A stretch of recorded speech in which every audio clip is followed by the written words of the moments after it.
Hey everybody, my name's Commander Eagle131, and Frontier just released the Corsair, the Gutamaya Corsair, on the ARC store for early access, and I jumped on it. I've been really excited to fly this ship. I really love the design of it. Really, all the new ships that they've been designing have been really cool, but this one so far I think is one of the coolest. Plus it has a beak, and my name's Eagle, so like naturally I would want to fly a ship with a beak. Anyway, so yeah, as the title suggests, I'm going to be giving kind of a flight assist off pilot's perspective on how the ship performs, how it handles. So I'm not going to be really going into things like combat or trading or exploration or any of that. We're just going to solely be focusing on how it flies today. And if you don't know me, I'm a 100% FA off pilot, so that means I just fly flight assist off all the time because I love to do it. It's fun and it really kind of makes me feel like I'm flying a spaceship. So yeah, this video isn't necessarily meant for flight assist off pilots, you know, whether you fly FA off all the time or you toggle, so you use a combination of flight assist on and off. This video is going to be for anyone. I am going to be going over a few FA off specific terms and techniques, but I'm going to be doing the best I can to kind of explain them as brief as I can without going on tangents. This is all ad lib, so yeah, so you're not totally lost. So what we're going to do, we're going to test its maneuverability. So to do that, I would like to do two flight tests. The first is going to kind of test the Corsair's raw thruster power unboosted. So we're going to see how well that the thrusters can support the mass of the Corsair itself, see how it handles. And to do that, we're going to do some flying around a Coriolis. So, we'll be taking off, going in and out of the Mailslot. We'll take it into the trenches on the exterior to test how well the thrusters can handle revectoring the vessel in tight spots. A lot of 45-degree turns, 90-degree turns, unboosted. And then the second test we'll take it to some canyons. There's not a whole lot in Odyssey. I know of one fun place, and we're going to go there. There we're going to be doing some boosted flight, so maximum power to all the thrusters. So let's kind of get started with this. First, I kind of want to show you the innards of my Corsair, just so you can see what we're working with for the sake of the test. I didn't really do much min-maxing for speed versus mass. I pretty much ripped out anything that we wouldn't be using today, so like no weapons, no shields, nothing of that. We're just going with mostly core internals.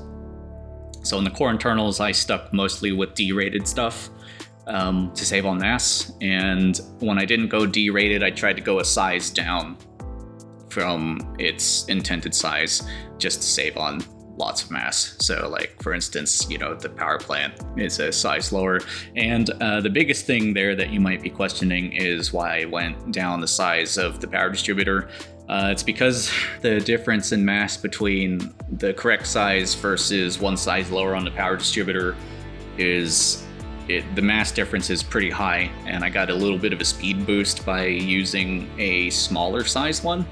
And the reason I did this is because a lot of the times with these medium ships that have such large power distributors is you can generally achieve perma boost with them pretty easily because the capacitors are so large. And in this case, my 6A power distributor, or whatever size that is, you can see I only brought it up to grade 2 because that's really all we needed to achieve perma boost. And on a quick side note, I'll be getting more into this when we do the boosted flight testing, but perma boost means literally you can keep on hitting the boost key and the capacitor will never run dry before you're ready to boost again. So you can just keep on hitting boost over and over again without worrying about it drying up. Okay, so let's go ahead and take it to a Coriolis, and we'll do some flight testing. See you there. All right, everybody, we're here at this Coriolis, and we're gonna go ahead and take off from the pad. You can see I'm unshielded. I'm living on the edge.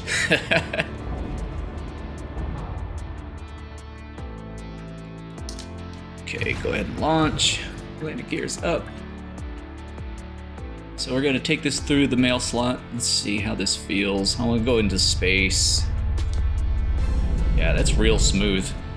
If you pay attention to our throttle gauge down there, we are in the blue zone.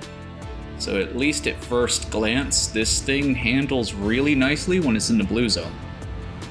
The blue zone is kind of, my understanding, it's the area where you're going to be the most maneuverable for whatever speed that you're moving at. So yeah, let's try a basic FA off maneuver called tethering. So to tether, that means basically if we can, let me turn flight assist back on real quick so you can kind of see. So as you know, this space station is rotating, and when we tether to something, we're going to pick a point on this moving object. In this instance, this space station, we're going to pick a moving object, and we're going to pick a point where we're going to imagine there's an imaginary line or something of the sort connecting us, and we're going to try to rotate with the station and become one with the station. So I want to see how the Corsair handles doing at least this one basic move. So let's go ahead and target that blinking blue light right there on the side of the starport. And speaking of blinking blue lights, I apologize for the awkward camera angle of my joysticks, but I wanted to have a joystick cam for this video, and it's better than having no joystick cam. So you can kind of see what I'm doing with the sticks, and you might see the blue lights start blinking, and that's because I believe these are first generation Virpil Delta grips, and they don't really work right anymore. I'm in the market for a new pair of sticks, but anyway. So let's get our tether established to that blinking blue light on the station. So there we go. I'm doing some micro movements with both sticks. Perhaps I should backtrack a little bit while we're tethered here. So my left stick, if you're not familiar with the HOSAS setup, the left stick it controls all of my thrust. So I have vertical up and down thrust mapped to the Z axis, so twist. And of course I have lateral thrust, so thrust left, right, strafing left and right, that's mapped to left and right. And the forward and backward is mapped to forward and backward, so kind of like an Xbox or PlayStation left thumbstick. There's different trains of thought. I know a lot of my colleagues in the FA off world who run HOSAS, they like to map forward and backward to the twist, the Z axis. I never was able to wrap my head around that, because in my mind, forward and backward is forward and backward. So, you know, it's there's arguments as to why their method is better than mine, but we'll leave that debate. But yeah, so honestly, this ship's thrust power is, at grade 5 dirty drag drives, at least good enough to establish a stable tether. That's usually not an issue with most ships. Let's do something a little more daunting. Let's head inside these trenches here. Now we're gonna really get to see. I'm gonna cheat and turn on night vision so I can actually see where I'm going. So we'll pick this spot to enter, and we're just gonna fly around inside these trenches some and kind of pay attention to the way I move the sticks. I'm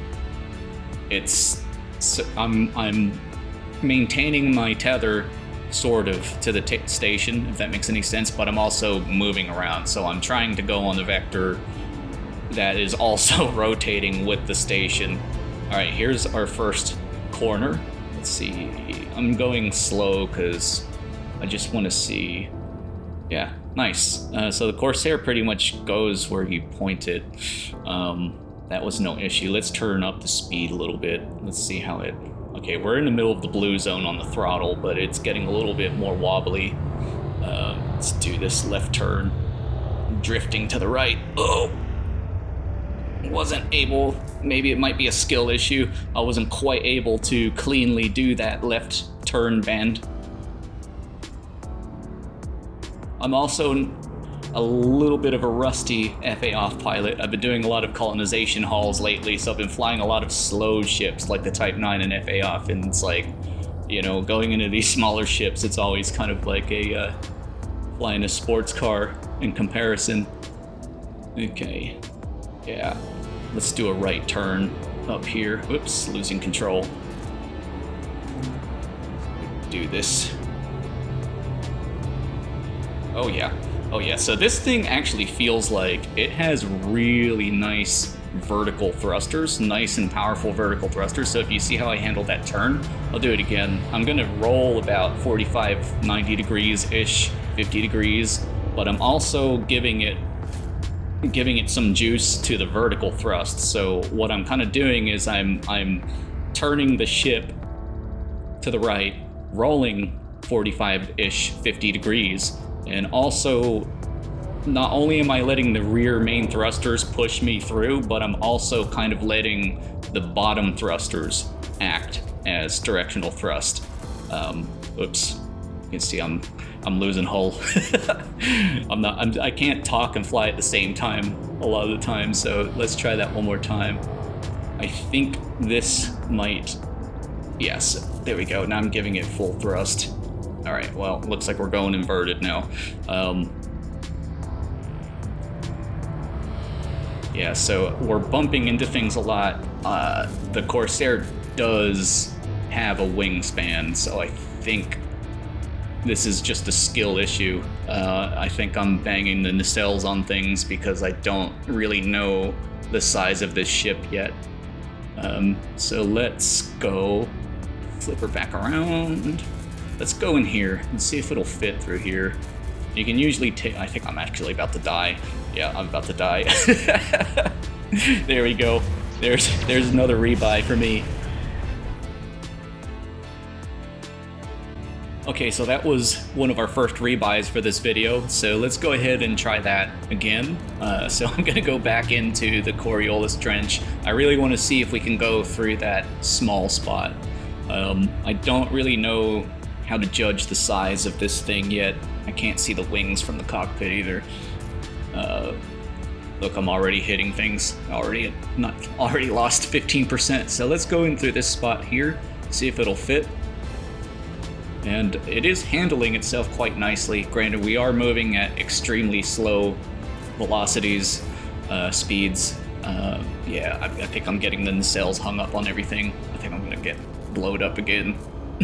But here we go, we made it. I'm probably gonna have to fly sideways inside of here. See how well, oh boy. See how well this thing can do.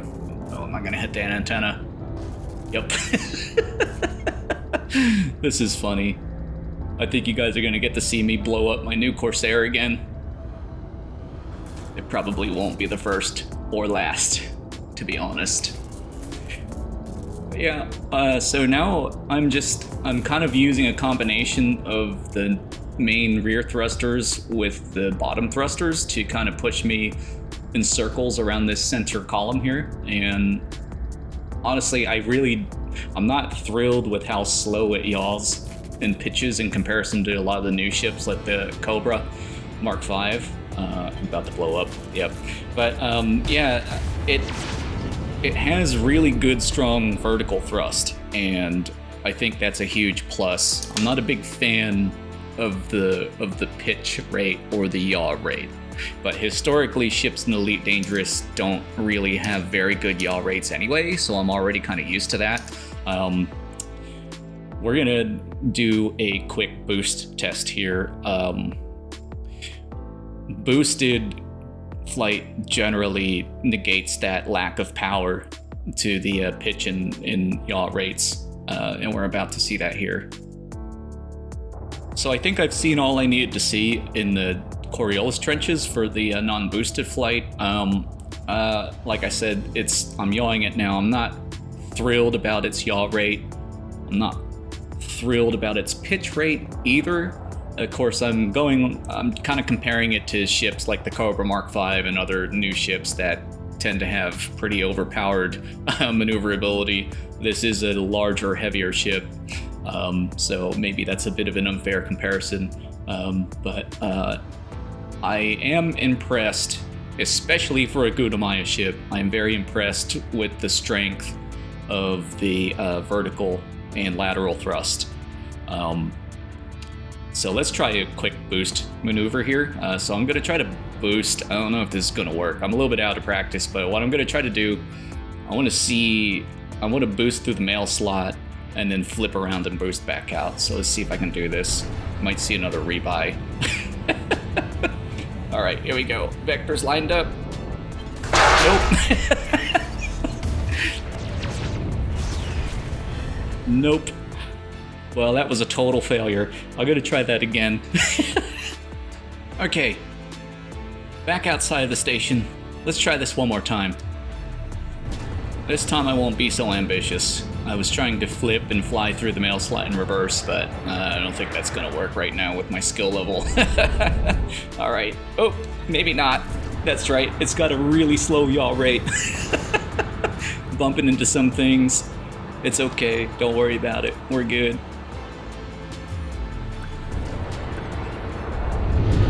Oh, sorry there, DBX. Well, I kind of boosted in and out. It was less than impressive. Let's just do it again. I've only got 5% hull left. What else is there to lose, right?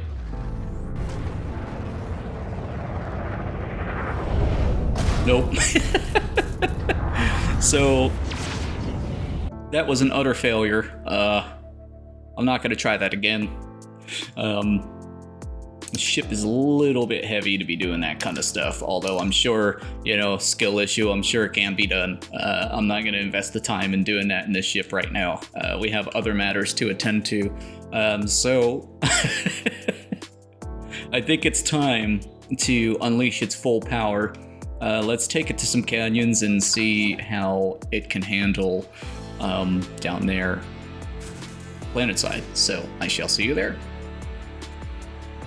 Okay, so canyon time. So I'd like to do just a little bit of actually non-boosted flight real quick, just so we can fly kind of unrestricted. I know we kind of used the Coriolis to test that, but here we don't have the limits of those tight Coriolis trench turns. Here, this is a little bit more natural. I realize not everyone's going to be flying through canyons every single day, but this is a good test. So I am just kind of doing some slow flight through here. You can see my speed is in the blue zone, so we're getting sort of maximum maneuverability.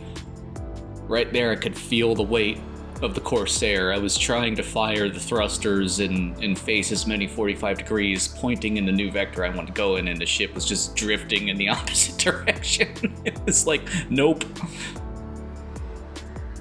Here's a nice little straightaway. Let's see. Let's pick up some speed.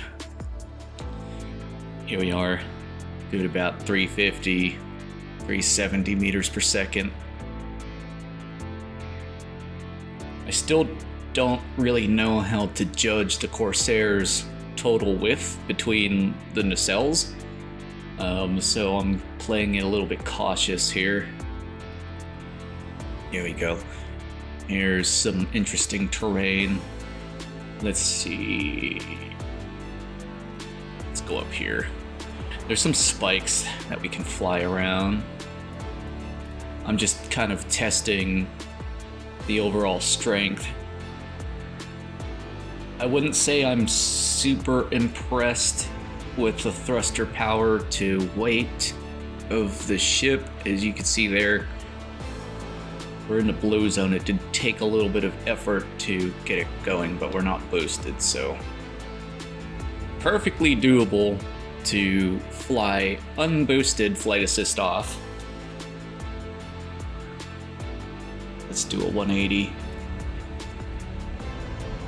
Its rear thrusters are good and powerful.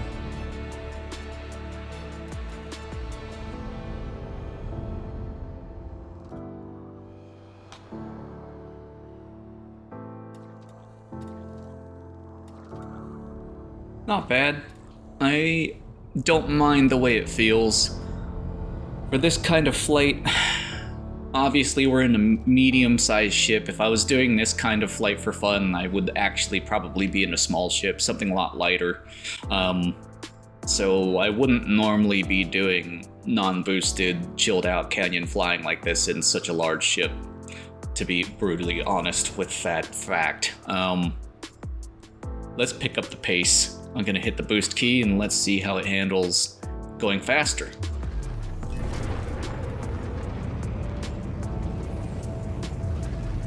Not just going faster, but full power to all thrusters. I'm just kind of going in blind as far as the boost goes. Right, I forgot. It's dangerous to make those kinds of turns because this thing has... Yeah, there we go, we blew it up. I was going to try to do a turn where I relied on pitching and then exposing the thrusters along the bottom side of the ship to help push the ship to the new vector that I wanted to go on. And because the Corsair pitch is so slow, I have to remember if you want to do kind of a pitched 45-degree turn like that, like a turn and burn almost, you have to, it feels like you have to really plan ahead. So if you want to do FA off canyon flying in this ship, it's you're gonna have to, it's not as friendly as doing it in another ship, perhaps like the Cobra Mark V, which I've been having tons of fun doing canyon flight in. So let's head on back down there. So we had a little bit of an intro to the boost power of the Corsair. Let's check out the boost phase. And by the boost phase, I mean the boosting, when you hit the boost key, it doesn't just propel you forward, right? That's part of it. But I'm gonna put this graphic up here. This is a really nice graphic that Commander Sanderling made that kind of shows what happens when you hit the boost key. And so if you can see there, when you hit the boost key, you hear that initial spool up, and then that's what we like to call the first phase. The second one is when you get full power to pretty much every thruster on the ship. That's the period of time where the ship is getting propelled forward. So the next few phases you might not know what's going on there. You might have picked up on it, you might not have, so you might learn something new. So you're still, after your main thrusters are done propelling you forward, all of your maneuvering thrusters still get maximum power for a few seconds. And so that gives you boosted pitch, roll, and yaw faster, on all those axes. And then finally, the boost is over after the final phase. So each ship tends to have different timings for these things. The one that I personally am usually the most concerned with as an FA off pilot is the second phase of the boost, when your main thrusters are firing. How long does that interval last? Because it's not the same on all ships.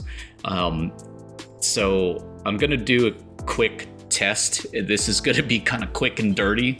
It's not gonna be very scientific, but basically I'm going to count. I'm gonna hit the boost key and then start counting when I hear the main thrusters going off.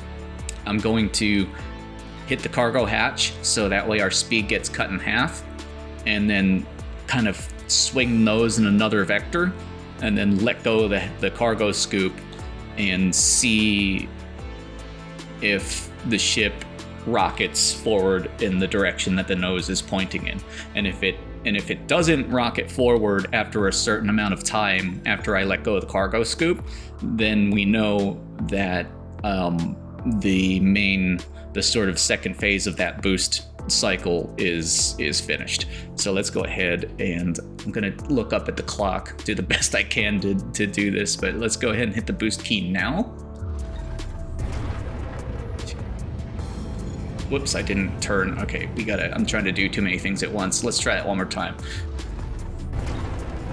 2, 3. Okay, that was 3 seconds. I'm gonna try the 3-second mark again. Let me go back down into here so I can see the terrain moving, I'm a very visual person. So 1, 2, 3. Okay, so I let go after 3, and did you see the ship lurch in this direction that I pointed to the nose into? Let's try that again. Just regaining my bearings here, so, okay. Boost, hatch, 1, 2, 3. Okay, so it didn't go in that direction after about 3 seconds. Let's try it once more. Boost, hatch, spin, 3. It kind of did, so it almost feels 2, 3.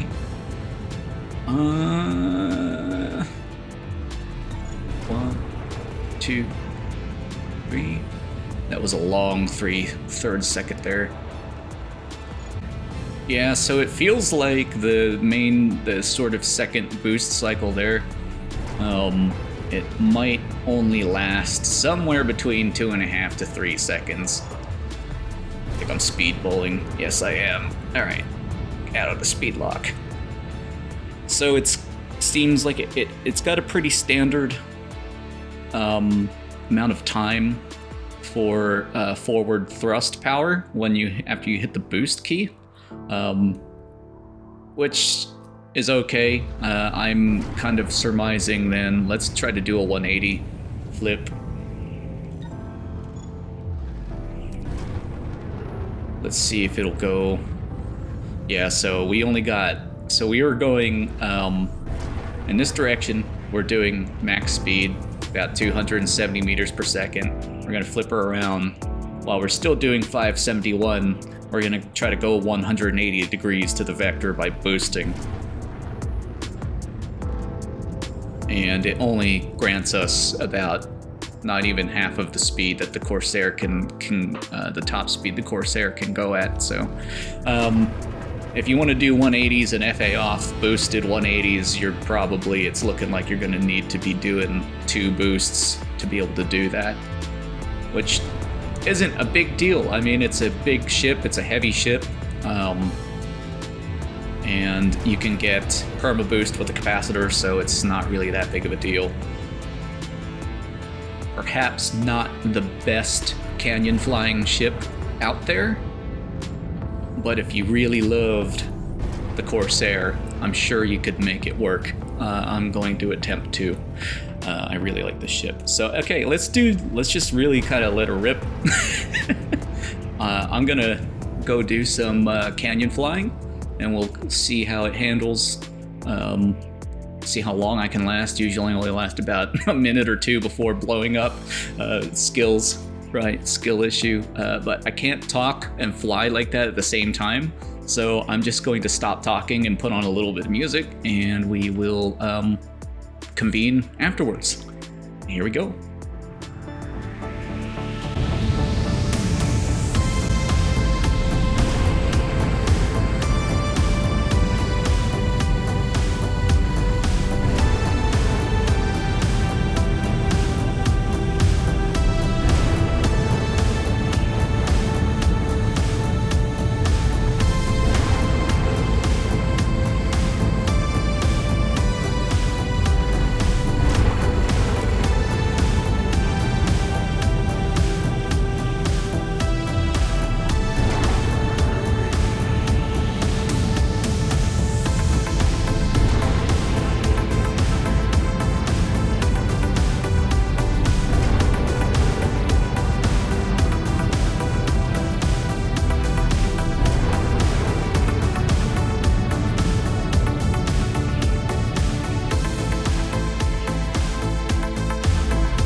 Okay, we're back. Hi. So that was some canyon flight with the boost footage that you just saw there. And so I want to give a quick anecdote about that style of flight. So us in the FA off community, well, I don't know if all flight assist off pilots do this, but I know at least in my group, we tend to call that hooning. We don't call it canyon running. We usually call it hooning, and that's to kind of tell that there's a distinct difference between, you know, flying in canyons fast, FA off versus FA on. And it's not meant to like say, you know, one method of gameplay is superior to the other. It's just to distinguish that, you know, they're two different styles of flying. And so that's what that was. That's what I do. I go hooning in the canyons, flight assist off. I don't really do canyon running. So the reason I wanted to give that anecdote is because I'm about to give my closing thoughts on the ship, and I'm about to give it 2 grades. And the first grade I'm going to give it might be controversial if I hadn't given that anecdote. And you might be guessing why right now. So let me get on with that. So my first rating for the Corsair is going to be for, and let me be clear, this is for Hoonability, not canyon running. Hoonability. So FA off canyon flight, not canyon running. And this one's for the FA off pilots. I'm gonna go ahead and give it a C+. It wasn't great. It didn't handle great. It wasn't terrible, at least in my personal opinion, but there are better options in the medium class, I believe, like the Fer-de-Lance or even the Mandalay. They're both incredibly fun to fly if you're interested in flying slower, larger ships down there. The Corsair, I give it a C+ because I don't know if you could tell from the hooning footage that we just watched, but it felt very heavy. It felt kind of sluggish and very drifty. And I do understand that the ship for a medium class vessel is very massive. I do understand that. However, I was hoping that the presence of Federal Corvette-sized thrusters with G5 dirty drag drives on it would have kind of negated some of that mass, if that makes any sense. But that certainly wasn't the case. It just felt like there was a lot of dead weight on there, even though I didn't weigh the ship down with anything except basically thrusters and the core internals. That being said, I think it's a really cool ship, and I enjoy a huge amount of my enjoyment in Elite of flying ships is because I think they look cool. So I still had fun. I'm like, yeah, this is cool. This is a new ship. It's got a beak, and I'm hooning with it. So yeah. But will I take it down to the canyons often? The answer is probably going to be no. I think I'm going to stick with the Cobra Mark V. Unfortunately, I was really, really hoping that I could make it work, and who knows, I might be able to make it work in the future, but I'm not entirely sure about that one. So my next grade is for pretty much anybody. As far as FA off maneuverability goes for general purpose flight, I think it's I'm going to give it an A. As long as you keep that speed gauge, you know, the throttle gauge in that blue zone, the Corsair tends to go wherever you point it. And you can't really ask it to do much more than that. So yeah, as long as you're not going super duper fast, then I think it's going to be pretty happy to go where you say, which does seem to be the theme with most Gutamaya ships if you're an FA off pilot. Yeah, but overall, I really, really liked the Corsair. It looks great. It has a beak. So now I can finally like say, hey, I finally have my beaked ship. That's not an Imperial Eagle, because the Imperial Eagle's no good either for FA offers, sorry. Yeah, I'm really excited to find a use for my Corsair. Unfortunately, I don't think it's going to be canyon flight. But it's going to definitely get used for something else, probably missions or something. I'm not entirely sure yet. There's a lot of room to kind of mess with it. So yeah, that's those are my first impressions of the Corsair. So if you've made it this far and you haven't really thought about flying FA off, but you might think you might want to try, or you're just curious, I'm going to put some links to certain FA off resources down in the video description. And of course, if you have any questions, you can, tag me in the comments section. I love flying FA off. A lot of my friends enjoy flying FA off as well. And for us, it's just a big part of our enjoyment of being Elite Dangerous Commanders. And we're perfectly happy teaching people and at least giving resources to get you started if you're interested. So yeah, they're down there if you're interested. Otherwise, thanks for watching. That's it. I'll see you the next time. Bye.